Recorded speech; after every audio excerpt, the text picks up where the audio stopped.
स्वागत का मना किया।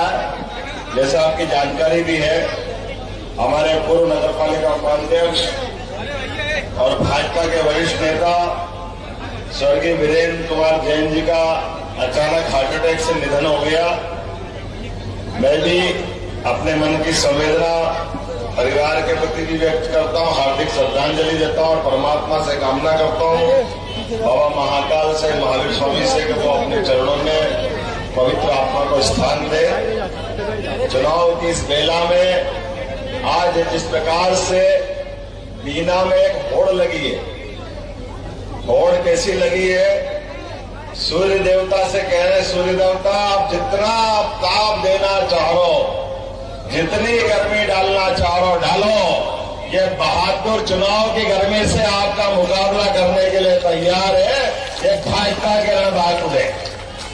भगवान का आशीर्वाद हम सबके बीच में है। जरा आप हमारी बात सुन लो भैया, आप ही के लिए आए हैं। मैं इस मंच पर विराजमान हमारे अपने मंत्री माननीय गोविंद सिंह जी, माननीय मुकेश चतुर्वेदी जी, गौरव सिरोठिया जी, भूपेंद्र सिंह के साथ मालकोन में होंगे, जिलाध्यक्ष सांसद राज बहादुर सिंह जी, श्रीमती लता वानखेड़े जी, हमारी अभी बहन, आप मैं नाम बोले जा रहा हूं, आप लोग ताली वाली बजा के आनंद लो भाई, जरा पूरा आनंद आ रहा है। श्री श्याम तिवारी जी, धर्मू राय जी, विनोद पंथी जी, महेश राय जी, अरुणोदय चौबे जी, मनोज शर्मा जी, शशि किथोरिया जी, लता सकवार जी, उषा राय जी, और मंच पे नाम तो बहुत सारे हैं, मुकेश चतुर्वेदी जी, सबके लिए जोरदार तालियां बजा दो। अपने जितने मंच पर बैठे नेता सबका अभिनंदन। और हमारे वरिष्ठ नेता करोड़ी यादव जी, कहाँ करोड़ी जी? जोरदार तालियां करोड़ी जी, कितनी बार से मंडल अध्यक्ष लगातार है, 8 बार से। बताओ आप, जोरदार ताली बजा। अब तो नया खड़ा कर देना अगली बार। पर हो गया दादा, बहुत आनंद आया, बहुत अच्छा। मैं आपका अभिनंदन करता हूं, स्वागत करता हूं। आज इस चुनाव की बेला में कोई बात बोलने के पहले मैं 2-3 बातें अपने बीच, कल मध्य प्रदेश की धरती पर पप्पू जी आए थे, पप्पू की भी बात कर लें। और ये पप्पू क्या है? ऐसा लगता है झूठ की दुकान है, झूठ की मशीन है, जब भी बोलते झूठ ही बोलते, और ऐसे जोरदार तरीके से बोलते कि उनको खुद को ही नहीं लगता कि वो क्या कह रहे हैं। जनता तो सब समझती। कल उनने सबके बीच एक किताब दिखाई, अरे संविधान की कॉपी। मित्रों, संविधान की कॉपी में, और उन्होंने आरोप लगाया भाजपा वालों पर कि ये संविधान उनको बदल देंगे। वो भूल गए। पहली बात तो जिस बाबा साहब अम्बेडकर ने जिस संविधान की कॉपी पे हस्ताक्षर किए, वो कॉपी कोई और है। ये पॉकेट बुक टाइप कोई दूसरी पुस्तक उठा ला है। इनको ये मालूम नहीं कि असली कौन है, नकली कौन है। इनको ये ध्यान ही नहीं है। और ये एक नहीं, रोज ऐसे नए नए, फिर कहते मेरे को पता नहीं क्या है। मीडिया वालों के खिलाफ बात है। मीडिया वाले केवल मोदी जी को दिखाते, मोदी जी को दिखाते, मोदी जी को दिखाते। अरे तुम दिखने लायक हो ही नहीं तो तुमको दिखाए कहां से? काहे के लिए दिखाए? दिखने के लायक तो बनना पड़ेगा। आप जो बोलो उसका वजन तो पड़ेगा। आप जो बोलो उसकी सच्चाई तो होना चाहिए। जो आप बोलो वो लोगों के गले तो उतरना चाहिए। वो कुछ गले ही नहीं करते। आप झूठ पे झूठ बोले चले जा रहे हो और जनता को मूर्ख समझ रहे हो। आपने कल कहा भाजपा के लोग संविधान बदल देंगे। मित्रों, आज का गूगल का जमाना है। किताबें तो लाइब्रेरी में मिल जाएगी, संसद की लाइब्रेरी में भी मिलेगी। और आप मत जाओ वहां तक, अपने गूगल उठा के देख लो, सबके पास डाटा है। सबसे पहले संविधान को बदलने का काम अगर किसी ने किया है, कांग्रेस के पहले प्रधानमंत्री ने 1950 में पहली बार संशोधन लाए। ये कांग्रेस का चरित्र है।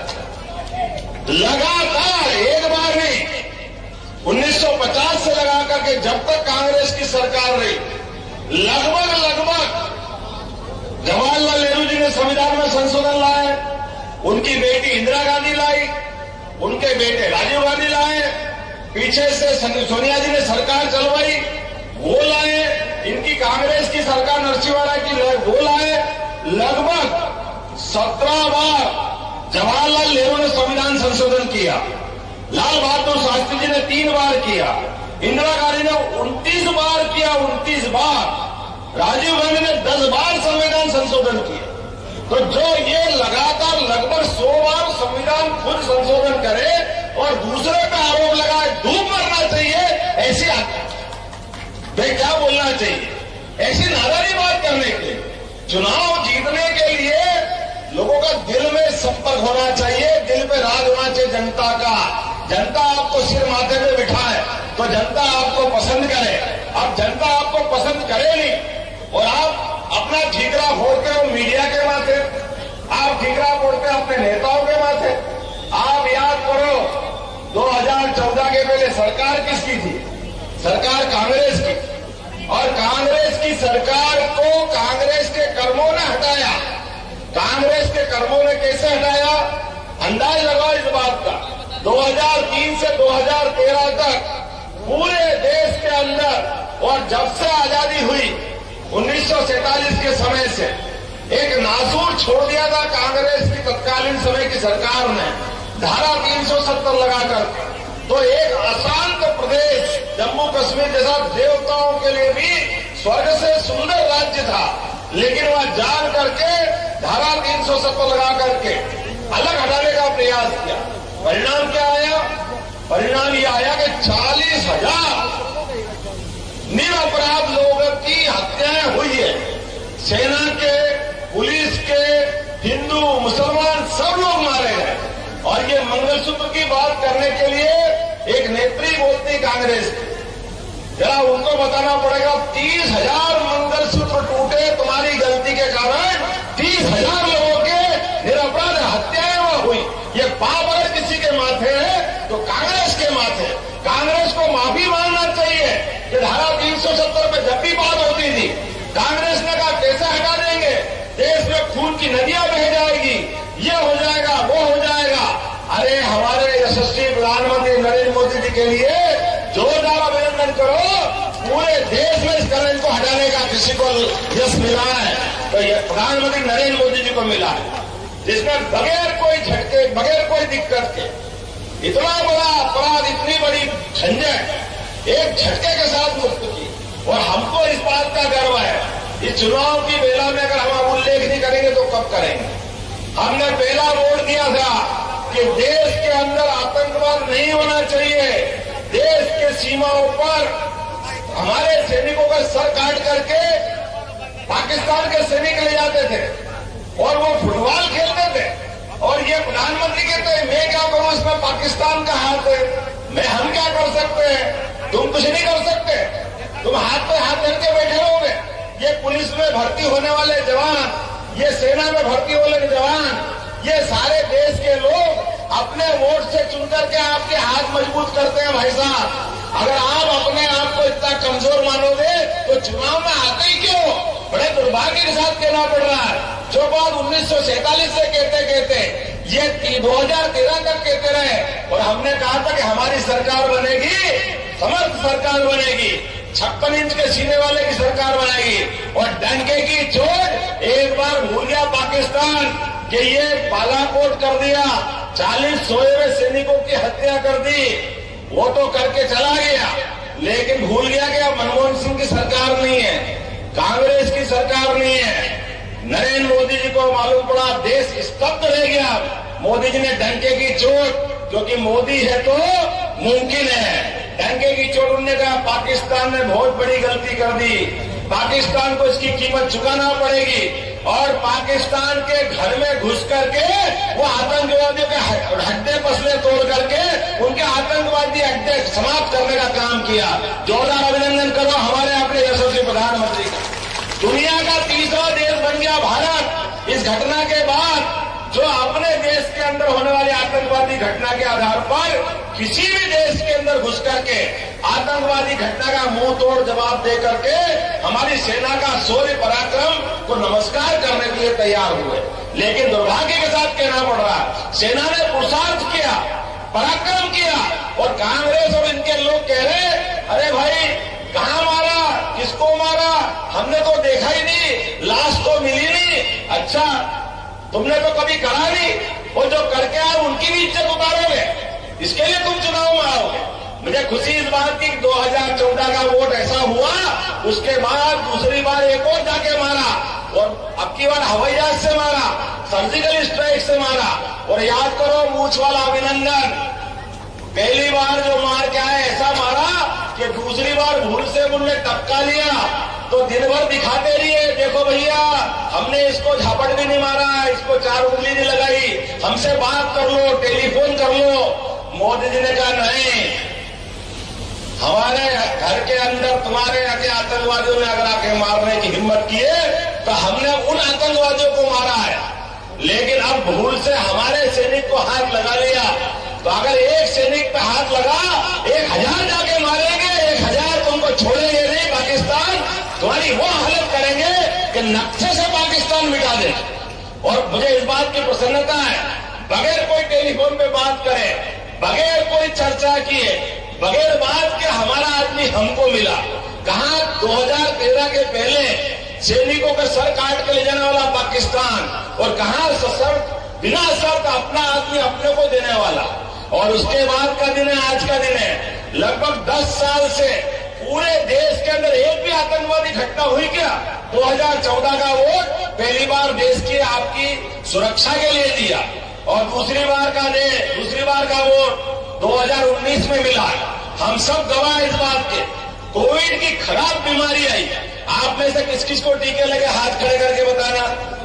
आप बताना किस किस को टीके लगे। आप में से भी टीके लगे होंगे भाई साहब, जिसको कोविड के समय उम्र 18-16 साल की हो गई। ये नरेंद्र मोदी जी का कलेजा है, पूरे देश को बचाने का काम किया हमारे यशस्वी प्रधानमंत्री ने। और बताओ कोई 5 पैसे भी लगे किसी के? कोई पैसे लगे क्या किसी के? किसी ने ले लिए क्या? अरे उत्तर दक्षिण पूरा पश्चिम पूरे देश के अंदर सबकी जान बचाने का काम अगर किसी ने किया है तो नरेंद्र मोदी ने किया। दूसरी बार का हमारा वोट वसूल हुआ कि नहीं हुआ, ये सबकी जान बचाने का काम नरेंद्र मोदी की सरकार ने किया। पूरे दुनिया के 200 से ज्यादा देश, हर देश में टीके को बगैर पैसे नहीं लगाया। हर देश के अंदर, अमेरिका में 75,000, इंग्लैंड में 65,000 सबके पैसे लगे, लेकिन नहीं लगे तो एकमात्र देश भारत जिसमें किसी को पैसे नहीं लगे, सबकी जान बचाने का काम मोदी जी ने किया। और तो और जिनको घर में रोका था, ये कह रहे थे आप थाली बजा के क्या कर लोगे? अरे ताली और थाली बजा करके लोगों की जान बचाई। और जो घर में थे ऐसे 80 करोड़ लोगों को घर के अंदर निःशुल्क राशन पहुंचा रहे हैं माननीय मोदी जी, और आने वाले 5 साल की फिर गारंटी दे रहे हैं। जोरदार तालियां बजाओ जिनके घर में, जिनने गरीबी देखी हो वो ये बात समझेगा। इनकी जमीन पे पांव नहीं रहते कांग्रेस के लोगों की, इसलिए ये इस बात को नहीं समझेंगे, क्योंकि ये बड़े बाप के बेटे, ये खाली बात करते हैं। राहुल गांधी बात करते हैं, ऐसी मजाक की बात करते हैं, हमारी सरकार बनाओ, एक झटके में गरीबी दूर कर देंगे। वाह भैया, तुम्हारी ये झटके में दूर कर दें। जरा तुम्हारा इतिहास बताओ तो। इतिहास देखा तो 10 साल तक इनकी मम्मी ने पीछे से सरकार चलाई, सोनिया गांधी ने, वो गरीबी दूर नहीं कर पाई। 5 साल इनके पापा तो सरकार चला रहे हैं, वो दूर नहीं कर पाए। 17 साल इनकी दादी ने सरकार चलाई, इंदिरा गांधी जी ने, वो गरीबी दूर नहीं कर पाए। 18 साल इनके परनामा सरकार चलाते रही है, वो गरीबी दूर नहीं करे। ये उनका नरबहादुर कह रहा मैं सबकी एक झटके में गरीबी दूर कर दूंगा। वारे वाह भैया, कोई रोटी खाता, बाकी तो घास खाते, कोई समझता ही नहीं है। जोरदार तालियां बजाओ नरेंद्र मोदी जी के लिए। इस बात क्या हमारे अपने नेता जो बोलते हैं वो करके दिखाते हैं, खाली वाली बात नहीं करते। और यशस्वी प्रधानमंत्री के लिए इस बीना की धरती पे तो मैं और आभार मानता हूं। हमारी सरकार ने कहा कि हम सबका साथ सबका विकास करके बनाते हैं, खाली बोलने के लिए नहीं। अभी आपने चुनाव में वोट दिया, विधानसभा चुनाव में, और चुनाव के बाद जब सरकारों का गठन का मामला आया तो हमने कहा हम सब वर्गों का ध्यान रखते हैं। हमारे बीच छत्तीसगढ़ से सरकार बनी, तो जोरदार अभिनंदन करो हमारे विष्णुदेव साय जी का। पहली बार ट्राइबल के अनुसूचित जाति व्यक्ति को वहां का मुख्यमंत्री बनाया। मध्य प्रदेश में आपके भाई को भी मौका दिया है, मैं आपका आभार मानता हूं। कभी सोच सकते थे क्या? ये वो लोग हैं जिनको मैं जैसे ही मुख्यमंत्री बना तो लोग बोला, अरे बाप रे ये कहां से बन गए, तुम कहां से आ गए? वाह भैया वाह, तुम्हारा 30-40 परिवार का तुम्हारा ही ठिका है। अरे भूल गए बाबू, ये भाजपा का समय है और अब भाजपा के साथ जुड़ जाओ। कल तुम्हारी भी लॉटरी लग सकती है, किसी को भी भाजपा मौका देती है। ये सच्चे और तुम्हें लोकतंत्र की स्थापना करती है। ये तुम्हारे एक परिवार में से ही पिताजी सांसद होना चाहिए, मुख्यमंत्री होना चाहिए, उनके ही बेटा बनना चाहिए। ये हमारी पार्टी में नहीं होता है। हमारी पार्टी में तो हर किसी व्यक्ति के लिए, स्वर्गीय अटल बिहारी वाजपेयी जी के लिए जोरदार ताली बजाओ। हमारे परिवार के व्यक्ति जिन्होंने अपने जीवन में सदैव संघर्ष किया लेकिन प्रधानमंत्री बने, उनके कोई बेटे बेटी बने क्या? लेकिन मैंने बताया, नाना जी बेटी, बेटी के बाद बेटा, बेटे के बाद बहू, बहू के बाद फिर बेटा, और जिनका विवाह करके भेज दो। अरे उसके बाद तो सरनेम बदल लो बाबू साहब। बेटी सरनेम भी नहीं बदलती है वोट के चक्कर में। अभी भी गांधी, असली गांधी तो पता नहीं कहां है। वो गांधी जी, महात्मा गांधी के परिवार से कोई संबंध नहीं, केवल वोट लेने के चक्कर और रोज झूठ बोलने के चक्कर। अब कितनी बार इनकी कहानी सुनाओ और फिर कहते मीडिया मेरा साथ नहीं दे रहे। अब मीडिया साथ दे दो, दे कैसे? आपने कहा था इसी प्रदेश के अंदर 1, 2, 3, 4, 5, 6, 7, 8, 9, 10, बस 10 दिन के अंदर किसानों का कर्जा माफ नहीं हुआ, झटके से मुख्यमंत्री बदल देंगे। वाह भाई, अरे 13 महीने तक सरकार चलाई, 13 महीने तक। कभी मुख्यमंत्री की बात छोड़ो, एक मंत्री को नहीं बदल पाए और झूठ बोलते ढंग से कैसे बोलते, कितने बेशरम, थोड़ी तो शर्म करो। और आपके इस भाई ने 3 महीने की सरकार चली है, अभी 3 महीने की आचार संहिता लग गई। हमने फैसला किया है कि 3 महीने के अंदर आपके मुख्यमंत्री तो घर में हेलीकॉप्टर उतार दे। आज भी उनका और उनके बेटे का हमने निर्णय किया है। सरकार गरीबों की है और आयुष्मान कार्ड के लिए जोरदार ताली बजाओ। प्रधानमंत्री के लिए 5 लाख तक का बीमा सबका फ्री किया है। और आप चिंता मत करना बहन जी, यहाँ 70 साल से बड़ी उम्र के होंगे, अभी तक वो कोई जाति के हो, कोई धर्म के हो, किसी भी आय वर्ग के हो, इनकम टैक्स देते हो नहीं देते हो, जो भी हो, सबको 5 लाख तक का बीमा फ्री देने का निर्णय माननीय प्रधानमंत्री की सरकार ने किया है। सबको मौका मिलेगा। और उससे आगे बढ़ के हमारी सरकार ने फैसला किया है कि हमारे बीना के हॉस्पिटल में भर्ती कर दो, एम्बुलेंस ले आएगी घायल आदमी को। और बीमार आदमी भर्ती है और किसी कारण से उसको भोपाल पहुंचाना, गंभीर बीमारी है, ग्वालियर पहुंचाना है, अब गरीब आदमी को जान बचाए कि पहुंचाए, कैसे पहुंचाए? तो हमने निर्णय किया है केवल आयुष्मान कार्ड अगर है तो हमारे लिए हेलीकॉप्टर आएगा इस बीमार को ले जाने के लिए, और हेलीकॉप्टर से पूछवाएंगे। हेलीकॉप्टर जरूरी कि व्यक्ति की जान बचाना जरूरी? ये हमारी सरकार है। तुम तो अपने 50 साल का राजनीतिक जीवन हो गया, 13 साल 13 महीने सरकार चली, तुमने कभी हेलीकॉप्टर अपने गरीब के लिए उपयोग में नहीं दिया। हमने अधिकार दिया है हमारे भाई बहनों के लिए। ऐसे एक नहीं कई फैसले किए हैं, लगभग 100 से ज्यादा फैसले। आज समय कम पड़ जाएगा, लेकिन जैसे मैंने कहा, पहला वोट देश की सुरक्षा के लिए, दूसरा वोट कोविड के कारण जीवन बचाने के लिए। माननीय मोदी जी ने 19 का वोट वसूल के दिया और उतना ही नहीं, भगवान राम की जय जयकार कर लें, बोले अयोध्यापति जय जय श्री राम। भगवान राम के लिए कदम कदम पर जितने अड़ंगे लगा सकते थे इनने अड़ंगे लगाए। बताओ भैया, राम कहां पैदा हुए थे? आप बताओ कहां पैदा हुए थे? आप बताओ कहां पैदा हुए थे? आप बताओ कहां पैदा हुए थे?